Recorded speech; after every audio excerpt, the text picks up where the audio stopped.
गुड्डी बातायमं एबा patang thanglaimani abti hai thangmangrok tabuk nukjakliya hinai hini numano agini kesam thangmangrokni bisingo गुड्डी बातायमं एबा patang thanglaimani gobangkokno nukjago गुड्डी swnamai yagotilaiयै khola kholao ongkhorui cherairok thanglaimani phiaba tabuk nukjakliya agini kesam thangmangrokno naraknani bagai Bazargat matri polliwo salani bagai गुड्डी बातायमं एबा patang thangmang songjakha o metalni jisni salmari tei chichar salmari o salani bagai गुड्डी बातायमं khlailaikha আমি এই বছরের প্রতিযোগিতা গুড্ডিবাজ প্রতিযোগিতার president Nimai দেব। আমি বলতে চাই এটাই বাজারঘাট মাতৃপল্লীর মধ্যে এই গুড্ডি প্রতিযোগিতা শুরু হতে চলেছে। অংশগ্রহণকারী সকল দলকে আমি আন্তরিক এবং শুভেচ্ছা জানাই। আর পাশাপাশি পঞ্চমবারের মতন এই প্রতিযোগিতা শুরু হচ্ছে, সেটা যাতে সুশৃঙ্খলভাবে সম্পূর্ণ হয় তার দিকে সবাই যাতে নজর রাখে। অসংখ্য ধন্যবাদ। আজকে অ্যানিমেটর সংস্থার যে পঞ্চম সেশন যে গুড্ডি প্রতিযোগিতা, সেই অনুষ্ঠানে আমাকে আমন্ত্রণ করার জন্য সেই সংস্থাকে আমি ধন্যবাদ জানাই।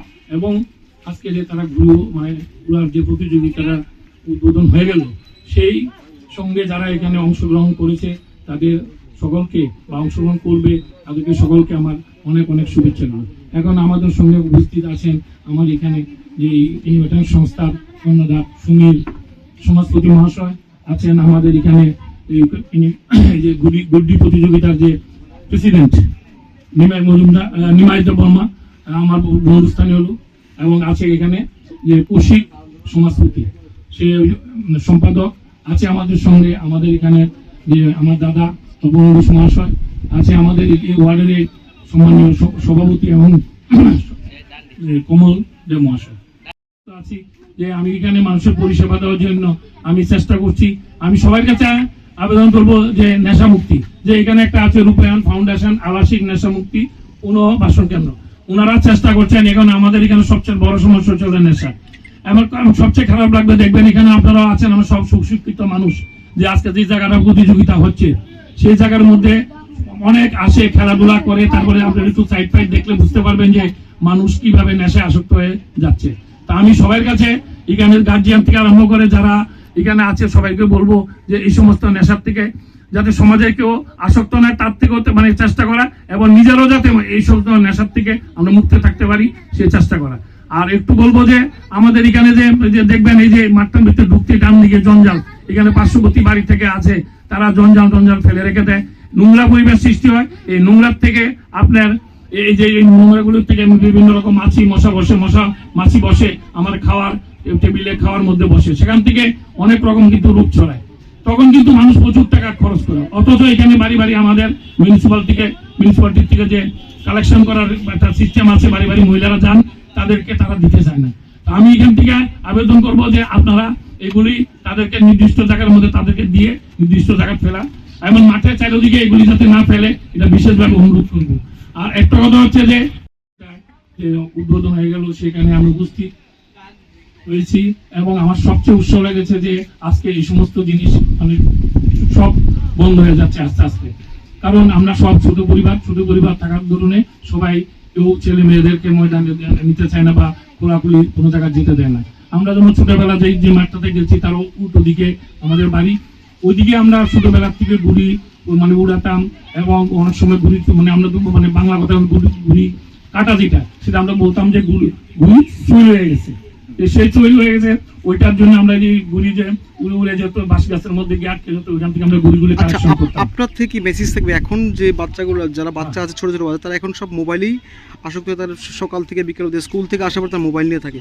তা আপনি ওদের প্রতি কি আসক্ত রাখবেন, কি বার্তা থাকবে ওদের প্রতি? যে আমার মা বাবাদের কাছে একটা আবেদন থাকবো, আপনাদের ছেলের মেয়েদেরকে ঘরের মধ্যে আবদ্ধ না করে, যেমন এখানে ক্রিকেট খেলা হয়, ঘুড়ি প্রতিযোগিতা হয়, বিভিন্ন খেলাধুলার মধ্যে তাদেরকে যেভাবে অংশগ্রহণ করানোর জন্য গান বাজনা যেগুলো ঘর থেকে বের করা। এখন তো আমরা দেখবেন আগে বেরোতাম কোনো ফুটবল খেলার থেকে আরম্ভ করে সবকিছু খেলতাম, এখন তো সবাই ঘরের মধ্যে আটকে রেখে দেয়, যার ধরুন পাশের বাড়ি কে কি হচ্ছে, পাশের বাড়ি কে আছে তার কেউ চিনও না। তো আমার একটা আবেদন থাকবো, সবাই একটা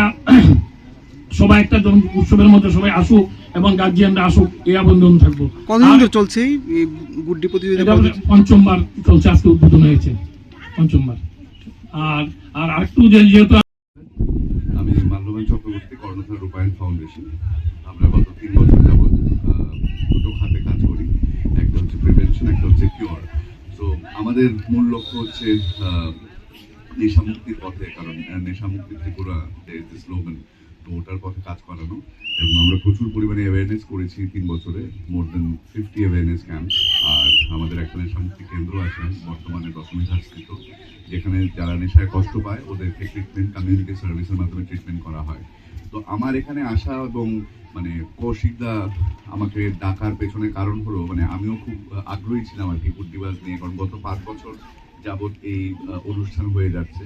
আমার হঠাৎ করে মনে হলো এই খেলাগুলো, গুড্ডি বলুন বা ছোটবেলায় আমরা যা খেলতাম, আই এম বর্ন ইন 86, 1986, তো 86 সন বা 80 সনে যাদের জন্ম হয়েছিল তখনও আমরা মোবাইল পেয়েছি প্রায় যখন আমরা 10-এ পড়ি বা 11-এ পড়ি বা 12-এ, মানে আমি কলেজে গিয়ে মোবাইল ইউজ করা শুরু করেছিলাম। এর আগে আমাদের আত্মিক সম্পর্কগুলো গড়ে উঠেছিল অ্যাকচুয়ালি পাড়ার লোক, পাড়ার ছেলে, স্কুলের ছেলেরা, প্রাইভেট টিউশন যাদের সাথে পড়তাম। সো মোবাইল আসার পর থেকে আমাদের যে ছোটখাটো এই খেলাগুলো, হয়তো হ্যাঁ প্রফেশনালি অনেকে ক্রিকেট খেলে, মাঝে মধ্যে অনেকে ক্রিকেট ফুটবল খেলে, বাট খেলার মাঠ ছেড়ে দিয়েছে আজকালকার প্রজন্ম। এবং আজকালকার প্রজন্ম বিশেষ করে ত্রিপুরায় আমরা যেটা বলা শুরু করেছি যে আজকালকার প্রজন্ম বা যুব সমাজ নেশায় আসক্ত হয়ে গেছে। এর প্রধান কারণ আমার মনে হয় এই আত্মিক সম্পর্ক থেকে যখন আমরা বিচ্ছিন্ন হয়ে যাই, যখন আমরা ফেসবুক বা কোনো পেরিফেরাল কোনো সোসাইটি বা যেটা আমরা অনলাইন বলি আর কি, অনলাইন সোসাইটির সাথে যখন আমরা সম্পর্ক করে ওঠার চেষ্টা করি, দ্যাট ইজ টোটালি ফেক। কারণ এর অফ দ্য ডে আমার পাড়ার মানুষটি, যেটা বলে গেলেন আমাদের শ্রদ্ধ কর্পোরেটর মহোদয়, যে আমাদের পাড়ার মানুষটি বা নেক্সট বাড়িতে কে কি করছে ওটা নিয়ে আমরা কিছুই জানতে পারি না। তো সেই ক্ষেত্রে আমার বলা যে গুড্ডিবাজ মানে যতটুকু সম্ভব যত বেশি পপুলার হয় তত ভালো। এর সঙ্গে নানাহ কাজ বা নানাহ খেলাধুলার মাধ্যমে যদি যুব সমাজকে বা কৈশোর সমাজকে বিশেষ করে এনগেজ করে রাখা যায়, তাহলে হয়তো আমরা একটা সুস্থ সমাজ খুব সহসাই দেখতে পারবো। কারণ আজকে যে অবস্থা, এই নেশার যে বাজার, এই নেশার বাজার হচ্ছে $365 trillion industry all over the world, যেখানে 54 লাগানোর পরে 17টা জিরো করলে পরে যতটুকু টাকা হয়, যে মানে ইন্ডিয়ান রুপিজে এত টাকার ইন্ডাস্ট্রি। তো এই ইন্ডাস্ট্রিকে বন্ধ করার উপায় আমাদের মতো ছোট যারা কাজ করছি এদের হাতে নেই। পুলিশের কাজ করে, অ্যাডমিনিস্ট্রেশনের কাজ করে। আমাদের যেটা করার দরকার, যে মানে যারা সমাজের মধ্যে থেকে কাজ করি, ওরা হচ্ছে এই কাজগুলো যদি করতে পারে আরো বেশি বড় পরিসরে। এর মধ্যে গুড্ডিবাজ একটি অন্যতম নিদর্শন আমরা বলতে পারি সমাজের বুকে, যেখানে আমরা আমাদের ফেলে আসা বা ছেড়ে যাওয়া যেই জায়গাগুলো বা যেই খেলাগুলো আমরা খেলতাম, এই খেলাগুলোতে আবার ফিরে নেওয়া। আর আমি যদি আবার বলি যে রিহ্যাব বা এই নেশা মুক্তি, আমরা খুব সহসাই বলি যে সোশ্যাল ডিগ্রেডেশন হয়ে গেছে। ছেলেটি একসময় ভালো ছিল, এখন ছেলেটি বদনাম হয়ে গেছে। ছেলেটি একসময় ভালো ছিল, পড়াশোনায় ভালো ছিল, এখন নেশায় আসক্ত হয়ে গেছে। এটা সোশ্যাল ডিগ্রেডেশন বা ওই ছেলেটা খারাপ হয়ে গেছে, এই ব্যাপারগুলো না। এটা একটা রোগ, যেটা WHO বলে, ওয়ার্ল্ড হেলথ অর্গানাইজেশন, আসক্তিজনিত রোগকে একটা রোগ নামে আখ্যায়িত করেছে। এবং এর জন্য বহুল পড়াশোনা আছে। তো আমরা ওই পড়াশোনাগুলো করে আমরা এই কাজ শুরু করেছি, যেখানে বলে OCD, অবসেসিভ কম্পালসিভ ডিসঅর্ডার।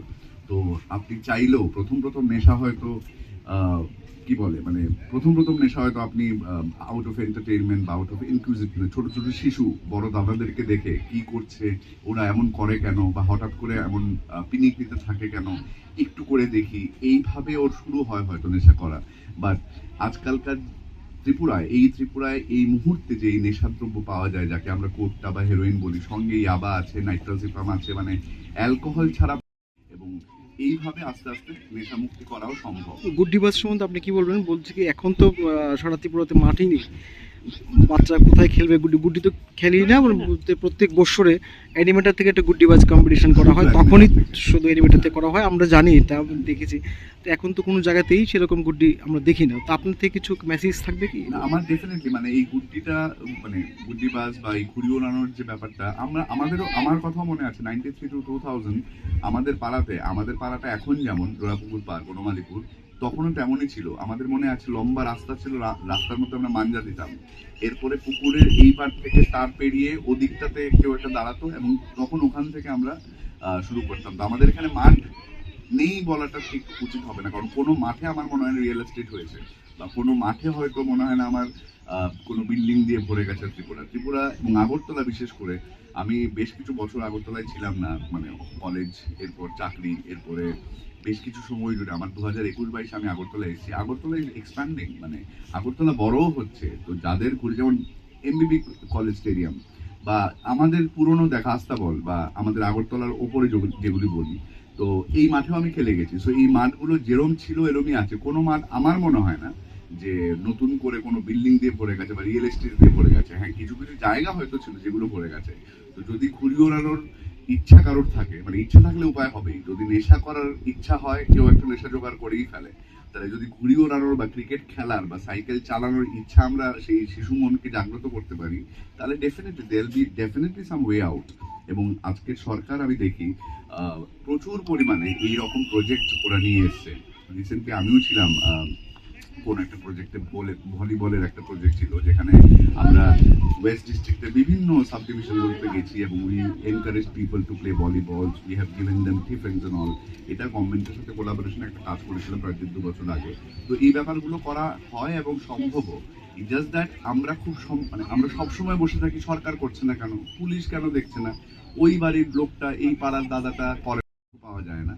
এই প্রচুর পরিমাণে নেশা আজকে বাজারজাত হয়েছে এবং যারা মানে কটু পথে বা বিপথে পয়সা কামানোর চেষ্টা করছে, ওরা প্রচন্ড বড় লোকও হয়তো হয়ে যাচ্ছে, বাট প্রাণ ঝরে যাচ্ছে বেশ কিছু ছেলেদের। আমরা হয়তো খবরে ওগুলো দেখি না, আমাদের যেহেতু জয়নগর, সুতরাং বটতলার ব্রিজের নিচে অহরহ মৃত্যু ঘটছে বহু ছেলেদের। ওরা শুধু মানে আগরতলা এখন আর ভিখারি দেখা যায় না, ওরা স্ট্রিট অ্যাডিক্টস, যারা রাস্তায় ঘুমায় না, রাস্তায় নেশা করে। আগরতলার ক্রাইমের most of the crimes happens due to drugs, কারণ ড্রাগসের জন্য যে নেশা, যে পয়সার দরকার হয়, সেই পয়সা বেসিক্যালি চুরি, ছিনতাই, বাড়িতে চুরি, এইসবের মাধ্যমেই করা সম্ভব হয়। তো সেই ক্ষেত্রে এগুলো বেড়ে যাচ্ছে। তো গুড্ডিবাজ ডেফিনেটলি একটা অত্যন্ত ভালো প্রয়াস এবং আমি ওকে সাধুবাদ জানাই বারে বারে। কৌশিকদা আমার রুমমেট, আমার কলেজ মেট, SRM চেন্নাই কলেজে আমরা একসাথে পড়াশোনাও করেছি। সো সেই ক্ষেত্রে কৌশিকদার বেশ কিছু কাজ, মানে কৌশিকদার গুণ আলাদা থাক, যেটা করে মানে অ্যানিমেটর বড় হয়েছে, কিন্তু কৌশিকদার এই মানবিক দিকগুলি আমাকে বরাবরই প্রভাবিত করে। এবং কামিং ব্যাক টু রিহ্যাব, আমরা রিহ্যাব নিয়ে মানে যারা নেশায় ডুবে যায় ওদেরকে নিয়ে আমরা খুব নিষ্পৃহ থাকি এবং এদেরকে বলি যে ওরা তো চলেই গেছে বাদের খাতে, ওদেরকে নিয়ে আর কি হবে। কিন্তু না, আপনারা দেখতে পাবেন হয়তো আমরা একটা লাগিয়েছিলাম ফ্লেক্স, যেখানে বিভিন্ন পরিবর্তনগুলো আমরা দেখিয়েছি। একটা ছেলে কিরকম ভাবে এসছে এবং এখন ওরা কি করছে বা কেমন আছে, ওদের ছবি আমরা লাগিয়েছিলাম, just to promote this that নেশামুক্তি সম্ভব। যারা কষ্ট পাচ্ছে